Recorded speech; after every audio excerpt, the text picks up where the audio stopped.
America అధ్యక్షుడు Donald Trump Greenland అంశాన్ని వేదికగా చేసుకుని ఐరోపా మిత్రదేశాలపై ఆర్థిక యుద్ధం ప్రకటించటం అంతర్జాతీయ రాజకీయాల్లో తీవ్ర కలకలం రేపుతోంది.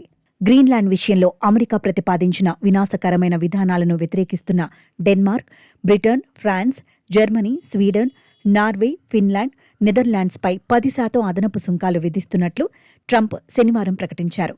ఫిబ్రవరి 1 నుండి అమల్లోకి రానున్న ఈ సుంకాలు జూన్ 1 నాటికి 25% పెరుగుతాయని ఆయన హెచ్చరించారు. డెన్మార్క్ గ్రీన్లాండ్ను అమెరికాకు విక్రయించే వరకు ఈ శిక్షాత్మక చర్యలు కొనసాగుతాయని ట్రంప్ కుండబద్దలు కొట్టారు. గ్రీన్లాండ్ భద్రత అమెరికా జాతీయ ప్రయోజనాలకు కీలకమని, మిత్రదేశాలు తన దారికి అడ్డురావడం సహించబోనని ఆయన తన సోషల్ మీడియా వేదికగా స్పష్టం చేశారు.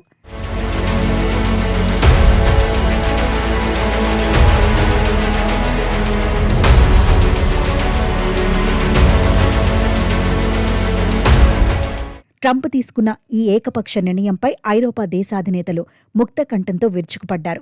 బ్రిటన్ ప్రధాని కీర్ స్మార్టర్ ఈ చర్యను పూర్తిగా తప్పు అని అభివర్ణిస్తూ గ్రీన్లాండ్ భద్రత అనేది నాటో ఉమ్మడి బాధ్యత అని గుర్తుచేశారు.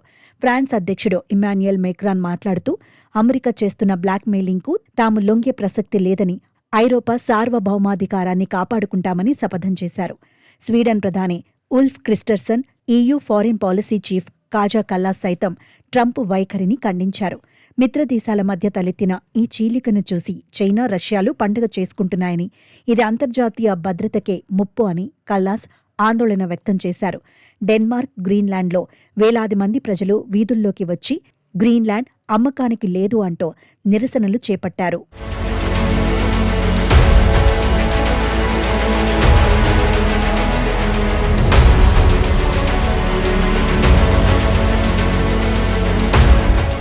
గ్రీన్లాండ్ చుట్టూ జరుగుతున్న ఈ పరిణామాలు ఇప్పుడు నాటో కూటమి మనుగడ్ని ప్రశ్నార్థకం చేస్తున్నాయి. గ్రీన్లాండ్ భద్రత కోసం డెన్మార్కుకు మద్దతుగా ఫ్రాన్స్, జర్మనీ, బ్రిటన్ వంటి దేశాలు ఇప్పటికే తమ బలగాలను అక్కడికి తరలించాయి.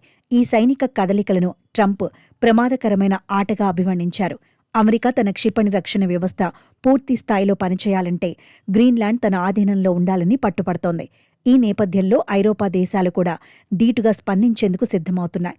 యూరప్ దేశాల నుంచి దిగుమతి అయ్యే అమెరికా వస్తువులపై ప్రతిగా సుంకాలు విధించే అవకాశం ఉందని సమాచారం. మిత్రదేశాల మధ్య మొదలైన ఈ ట్రేడ్ వార్ ప్రపంచ ఆర్థిక వ్యవస్థపై తీవ్ర ప్రభావం చూపేలా కనిపిస్తోంది.